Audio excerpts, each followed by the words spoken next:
10वीं क्लास के पहले दिन सबसे आखिर में आने वाली तालिबा ने मेरी तवज्जो अपनी जानिब खींच ली। पुरकशिश किताबी चेहरे और बड़ी बड़ी बेकरार आंखों वाली उस लड़की में जाने क्या बात थी कि नजर उसके चेहरे से हटती ना थी। इत्तफाक से मेरे बराबर वाली सीट खाली थी। टीचर अभी नहीं आई थी। उसने इधर उधर निगाह दौड़ाई और मेरे पास खाली जगह देखकर बैठ गई। उसने बैग से अपनी किताबें सामने रख दी। सबसे ऊपर उसकी डायरी थी जिस पर उसका नाम वाज़े तौर पर दर्ज था, समीना खान। मुझे मुखातिब करने की खातिर उससे नाम पूछने की जहमत न करनी पड़ी। मैंने कहा, खुशामदीद समीना, आज क्लास में हमारा पहला दिन है और तुम मुझे बहुत अच्छी हमनशिस्त मिल गई हो। शुक्रिया, उसने कदरे खुश अखलाकी से मुस्कुराकर जवाब दिया। मैंने अपना तारुफ कराते हुए कहा, और मैं हूं फाखिरा फखर। ओह, अच्छा नाम है। ये कहकर उसने अपना हाथ बढ़ा दिया। मैंने हाथ मिलाया। उसका हाथ नरम मुलायम था, जैसे कभी घरेलू कामों को हाथ ना लगाया हो। समीना की बातें बड़ी दिलचस्प होती, जिन्हें सुनकर इंसान उसका गिरवीदा हो जाता। ताहम कभी कभी वो मुझसे ऐसी बातें कह जाती कि मैं परेशान हो जाती। मसलन वो कहती, हम लड़कियों को भी अपनी मर्जी से जीने का हक है। पाबंदी जिंदगी में घुटन भर देती है और बासलाहियत लोग इस किस्म की घुटन को बर्दाश्त नहीं कर सकते। इस घुटन को बर्दाश्त करने से तो मर जाना बेहतर है। वो ये बात इस कदर शद्दो मद से कहती कि मैं डर जाती थी। मुझे अंदाजा हो चला था कि इसकी जिंदगी में कोई ऐसा मसला मौजूद है जिसकी वजह से वो बेचैन रहती है और घुटन महसूस करती है। एक रोज मैंने उससे पूछ ही लिया, कोई मसला है तो बताओ, आखिर क्यों ऐसी बातें करती हो? बोली, अदाकारी का शौक है। जानती हूं कि घर से इजाजत मिलेगी और ना मैं अपना ये शौक पूरा कर सकूंगी। मेरा ताल्लुक एक कदामत पसंद घराने से है। घर का माहौल घुटा हुआ है। वालिद तो रिसाले तक पढ़ने पर मोतरज रहते हैं। ये तो वालदा की हिम्मत है कि हम बहनों को स्कूल में दाखिला दिलवा दिया। देखो, जहां लड़कियों के पढ़ने पर पाबंदी हो, जाहिर है वहां का माहौल कैसा होगा। कुछ दिनों से महसूस कर रही थी कि समीना चुप चुप रहने लगी है। वो अब ज्यादा बात ना करती। एक दिन मैंने उससे पूछा, समीना, तुम इतनी खामोश क्यों रहती हो? मेरे सवाल के जवाब में बोली, मुझे हुक्म मिला है कि पढ़ाई का सिलसिला मुनक़ता कर दूं, क्योंकि अब्बा मेरी शादी की तारीख रख रहे हैं। किसके साथ? है एक गधा, मेरे चचा का बेटा है। नाम वजाहत है, मगर शक्लो सूरत बिल्कुल अहमकों जैसी है। शक्लो सूरत में क्या रखा है, बंदा ठीक होना चाहिए। मैंने कहा, शक्ल वजह है कि नहीं, मगर मुझे नफरत है उससे। नफरत की वजह? क्योंकि किसी से नफरत करने की भी कोई वजह होती है। मुझे वजह नहीं मालूम। वजह कोई नहीं है, बस वो मुझे अच्छा नहीं लगता। उसकी सूरत भाती ही नहीं। वो बहुत सीधा सादा है। क्या सीधा सादा होने में कुछ बुराई है?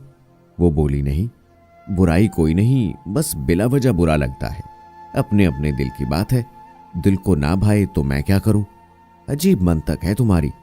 दरअसल तुम अभी शादी करने के मूड में नहीं हो और तुम्हारे अब्बा की हैं 5 बेटियां।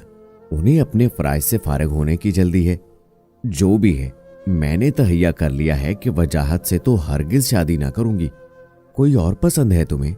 कोई पसंद नहीं। पहले कुछ करके दिखाना चाहती हूं। शादी तो कभी भी हो सकती है। उसके दलाइल के आगे मैं खामोश हो रही। अगले रोज स्कूल आई तो काफी परेशान थी, क्योंकि उसके वालिद उसकी शादी के मामले में बहुत संजीदा थे। कहने लगी, जी चाहता है किसी को तलाश करके पसंद कर लूं और उसके साथ घर से भाग जाऊं, ताकि इस आलू की शक्ल के वजाहत से निजात मिल जाए। मैंने काफी समझाया कि देखो समीना, तुम्हारे वालिदैन जो भी कर रहे हैं इंशाअल्लाह तुम्हारे हक में बेहतर होगा। अगले रोज 3 दिन की छुट्टियां इकट्ठी आ गई। पीर के दिन वो स्कूल आई तो हथेलियों पर मेहंदी लगी थी और उंगली में मंगनी की अंगूठी चमक रही थी। मैंने पूछा, ये क्या है? समीना बोली, मंगनी की रस्म तो उन्होंने जबरदस्ती कर ली, मगर देख लेना, मैं भाग जाऊंगी मगर वजाहत से शादी नहीं करूंगी। भागकर आखिर जाओगी कहां? फिल्म इंडस्ट्री चली जाऊंगी। कोई ना कोई तो मिल ही जाएगा मुझे पनाह देने वाला। तौबा करो, कैसी बातें करती हो बच्चों जैसी। मगर तुम तो हो ही बच्ची। मैंने उसे छेड़ा। कहने लगी, जी नहीं, मैं भी इतनी भी बच्ची नहीं हूं कि बगैर सोचे समझे घर से निकल पड़ूं। अब घर वाले कहते हैं कि इधर उधर की ना सोचो, बस पढ़ाई पर तवज्जो दो। कोई उनसे पूछे जब आगे पढ़ाना नहीं है तो फिर किस लिए पढ़ाई पर तवज्जो दूं? अरे भाई, मैट्रिक का इम्तिहान तो देना है ना, इम्तिहान ही तो नहीं दे सकती। सालाना पेपरों से पहले की शादी की तारीख रख दी है अब्बा ने। ये कैसे हो सकता है? यही तो हो रहा है। कहते हैं पेपर शादी के बाद भी दिए जा सकते हैं, जबकि ये नामुमकिन सी बात है। नामुमकिन तो नहीं, अगर शौहर और ससुराल वाले ताउन करने वाले हों।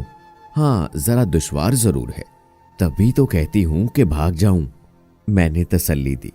हमदर्दी की तो मोटे मोटे चंद आंसू उसकी आंखों से बह निकले। तब मुझे वाकई उस पर तरस आया कि बेचारी क्या करे, कि इंसान कब तक दिल पर जबर कर सकता है।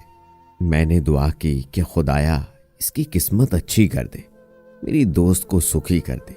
कुछ दिनों बाद उसने स्कूल आना छोड़ दिया तो परेशान होकर उसके घर गई। उससे पूछा, स्कूल आना क्यों छोड़ दिया? जब मेरी शादी ही होनी है तो क्यों आऊं स्कूल? अच्छा, घर में बैठकर पढ़ाई करती रहो। किस लिए पढ़ूं और क्यों इम्तिहान की तैयारी करूं जबकि इम्तिहान देना ही नहीं है? या अल्लाह, तो फिर सुकून से शादी करके घर बसा लो। मैं शादी नहीं कर रही तो क्या करने का इरादा है? मुझे बताओ। बताती हूं। उसने कुछ सोचते हुए दराज खोली और अखबार का एक सफ़ा निकाल कर दिखाया। ये देखो, इसमें इश्तिहार आया है, एक फिल्म कंपनी को नए चेहरों की जरूरत है। उफ मेरे खुदा, उसने अपनी सी करने की ठान ली है। मैंने अखबार का तराशा लेकर पढ़ा। खुदा जाने इसमें ऐसी क्या बात थी कि मुझे उससे उन्स हो गया था। उसकी तूफानी सोचें भी मुझे उससे दूर ना कर सकीं। सोचा, ऐ काश इसके वालिदैन मैट्रिक के सालाना इम्तिहान तक सब्र कर लेते तो इसका दिल पढ़ाई से उचाट ना होता। लेकिन घर वालों को उसके एहसासात की परवाह न थी। वो अपनी सी करने पर तुले थे। उसके वालिद तो पहले ही ये चाहते थे कि वो स्कूल न जाए। उन्होंने उसके घर बैठ जाने का कोई नोटिस न लिया। उसके लिए शादी के जोड़े वगैरह सिल रहे थे, शादी की शॉपिंग हो रही थी और वो बेचैन सी फिर रही थी। एक दिन उसने मुझे अपनी छोटी बहन को भेजकर बुलवा लिया। मैं गई तो बोली, फिल्म कंपनी के उस दफ्तर का पता जानना चाहती हूं कि कहाँ वाक़ है, जिन्होंने अखबार में इश्तिहार दिया है। तुम मेरे साथ चलोगी? पता तो अखबार में लिखा है, चलो जाकर दफ्तर देख आते हैं। पागल हो गई हो? 15 दिन बाद तुम्हारी शादी है और तुम फिल्म वालों को इंटरव्यू देने चली हो। कहने लगी, तुम साथ नहीं चलती ना सही, मैं खुद चली जाऊंगी। वो मुझसे नाराज हो गई। जाहिर है कि मैं क्यों कर उसके साथ जा सकती थी। वक्त गुजरते देर नहीं लगती। आखिरकार वो दिन आ पहुंचा जब उसे बाबुल के घर से रुखसत होना था। उसकी वालदा हमारे घर कार्ड देने आई। मेरा दिल धक से रह गया। समीना मुझसे नाराज है, कैसे उसका सामना कर पाऊंगी। मायूं से एक रोज कबल उसके घर गई ताकि उसको मना लूं। वो मुझे देखकर नाराजगी का इजहार करने की बजाय खुश हो गई। बोली, जानती हो, मैं फिल्म कंपनी के दफ्तर गई थी। उन्होंने बताया है कि इस माह की 16 तारीख को इंटरव्यू है। कैसे गई तुम? मैंने हैरान होकर पूछा। दर्जी को शादी का जोड़ा देना था। अम्मी के साथ गई कि अपनी पसंद का लहंगा सिलवाऊंगी। टेलर ने रिसाले में लहंगे के डिजाइन दिखाए। मैंने अम्मी से कहा कि इस पते पर एक सहेली का घर है, उसे कार्ड देना है। मैंने अखबार के इश्तिहार से कागज पर पता लिख लिया था। वो मुझे रिक्शे पर ले गई। मैंने अम्मी से कहा कि आप बिल्डिंग की सीढ़ियां ना चढ़ सकेंगी, आखिरी मंजिल पर घर है। आप रिक्शे में बैठी रहें, मैं कार्ड देकर अभी आती हूँ। वो रिक्शे में बैठी रहीं और मैं ऊपर चली गई। वहां 2 आदमी ऑफिस में मौजूद थे। इश्तिहार दिखाया। उन्होंने कहा कि आपका स्क्रीन टेस्ट होगा, 16 तारीख की शाम को आ जाए। 16 को तुम्हारी रुखसती है? मैंने उसे याद दिलाया। रुखसती तो रात को होगी, शाम को ब्यूटी पार्लर नहीं जाना क्या? तो क्या तुम्हारा वहां से जाने का इरादा है? इससे पहले वो कुछ कहती, उसकी वालदा और कुछ रिश्तेदार लड़कियां आ गईं। लड़कियां उसके पास बैठ गईं। शाम हो रही थी। मैं घर आ गई। दिल में वसवसे लेकर दुआ करती रही, अल्लाह करे उसका दिमाग जगह पर रहे, कहीं कोई उल्टी सीधी हरकत न कर गुजरे, क्योंकि जोशीली समीना से कुछ बाइद न था। मायूं की रस्म खत्म हो गई, खैरियत गुजरी। फिर शादी का दिन आ पहुंचा। 4 बजे उसे ब्यूटी पार्लर जाना था। उसके साथ 2 बहनें गई। मामू ने अपनी गाड़ी और ड्राइवर दे दिया था। ब्यूटी पार्लर जाकर मेकअप कराया और जोड़ा पहन लिया। बहनों से कहा कि अम्मी के पास जाओ और उनसे कहो कि जेवर लेकर आए, मैं जेवर यहीं से पहन कर चलूंगी। बहनों ने बहुत कहा कि जेवर यहां लाने में खतरा है, एहतियात करनी चाहिए। बोली अम्मी के साथ मामू आ जाएंगे, मगर यही लोग मुझे मुकम्मल तौर पर तैयार करेंगे जिन्होंने मेरा मेकअप किया है। मजबूर होकर बहनें ड्राइवर के हमरा घर आ गई। माँ को बताया कि समीना ने जेवर लाने का कहा है, आप मामू जान के साथ चलिए और जेवर बालों और सर में लगाने का उसे ले चलिए, ऐसे वो बाल बनवाने की नहीं है। मजबूरन माँ ने सब काम छोड़ा, भाई को हमरा लिया और कुछ जेवर साथ लिया। जब ब्यूटी पार्लर आए, समीना को ना पाया। खुदा जाने वो कब वहां से निकल गई थी। ब्यूटी पार्लर वालों को भी ना पता चला। उसे वहां ना पाकर सब परेशान हो गए। वालदा रोने लगी। घर आकर समीना के वालिद को बताया, वो भी परेशान हो गए। मैं और अम्मी उनके घर बैठे हुए थे। आंटी को मैं अलहदा कमरे में ले गई और बताया कि आप फलां जगह जाइए, आज उसका इंटरव्यू होना था, वो धुन की पक्की वहां ना चली गई हो। उसकी वालदा ने कहा, हाँ बेटी, वो बिल्डिंग मैंने देखी है, मुझे ले गई थी सहेली को कार्ड देने का कहकर। 10 मिनट से पहले वापस आ गई थी। मैंने इश्तेहार पढ़ा था, पता मुझे याद था, कागज पर लिखकर आंटी को दे दिया। यूं समीना के वालिद दफ्तर जा पहुंचे। वो वाकई वहां मौजूद थी। कुछ लड़कियां इंटरव्यू देने आई हुई थीं। समीना उरूसी लिबास में उनके दफ्तर में बैठी अपनी बारी का इंतजार कर रही थी। बाप को देखकर उसका रंग फक हो गया, मगर अंकल ने अक्लमंदी से काम लिया और कहा, बेटी घर चलो, इंटरव्यू बाद में दे देना। वादा करता हूं कि तुम्हारा इंटरव्यू दिलवाने के लिए मैं खुद आऊंगा, लेकिन अभी मेरी इज्जत रख लो।